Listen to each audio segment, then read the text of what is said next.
বছর যাবৎ বলে আসছি, এই হাসিনার কাছে দেশ নিরাপদ নয়। আমরা 18 বছর যাবৎ বলে আসছি,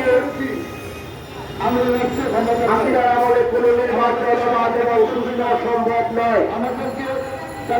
আমরা 18 বছর যাবৎ বলে আসছি, এই লুটেরা আওয়ামী লীগ এই দেশকে খরচ রাজ্যে পরিণত করবার চক্রান্ত করছে, দেশ বিক্রির চক্রান্ত করছে। বন্ধুরা, আজকে আপনারা লক্ষ্য করুন, সংসদের প্রধানমন্ত্রীর বক্তব্য থেকে আমরা কি বুঝে নেব?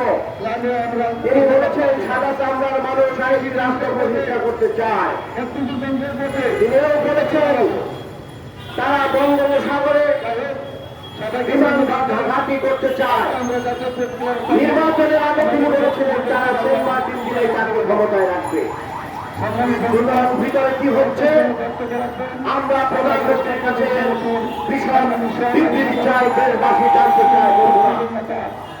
নির্বাচন আমরা বলেছিলাম সুস্থ হবে না। 7 জানুয়ারি নির্বাচনের দিন আপনারা খেয়াল করেছেন, মাদারীপুর থেকে আওয়ামী লীগের নেতা আব্দুল সুবহান গোলাপ নির্বাচন করেছিল।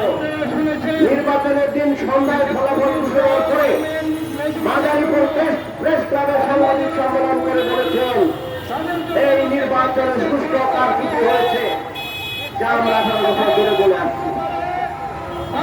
সঙ্গীত শিল্পী মমতা তিনি জাতীয় সংসদে সঙ্গীত পরিবেশন করেও এই সংসদের এমপিদের মনোরঞ্জন করেছেন। সেই সঙ্গীত শিল্পী কি বলেছেন? নির্বাচনের দিন সন্ধ্যায় ফলাফল ঘোষণার পরে বলেছেন এই নির্বাচনে মৃত এবং প্রবাসীরা এসে ভোট দিয়েছে, এই নির্বাচন সুস্থ হয় নাই। গাইবান্ধা থেকে জাতীয় পার্টির মনোনীত ব্যারিস্টার শামীম তিনি কি বলেছেন? তিনি বলেছেন হাসিনার অধীনে কোনো নির্বাচন সুস্থ হবে না। সুতরাং আমাদের প্রতিটি কথা অক্ষরে অক্ষরে আজকে এদেশের মানুষ ধাপে ধাপে বুঝতে পারছে। তাই আমরা আমাদের সকলকে ঐক্যবদ্ধভাবে মাঝে এনে যখন খালেদা জিয়ারকে মুক্ত করতে হবে, তারেক রহমানকে বাংলাদেশের প্রত্যাবর্তন করতে হবে, এদেশের মানুষের ভোটাধিকার প্রয়োগের ক্ষমতাকে ফিরিয়ে দিয়ে গণতন্ত্র প্রতিষ্ঠা করতে হবে। ধন্যবাদ।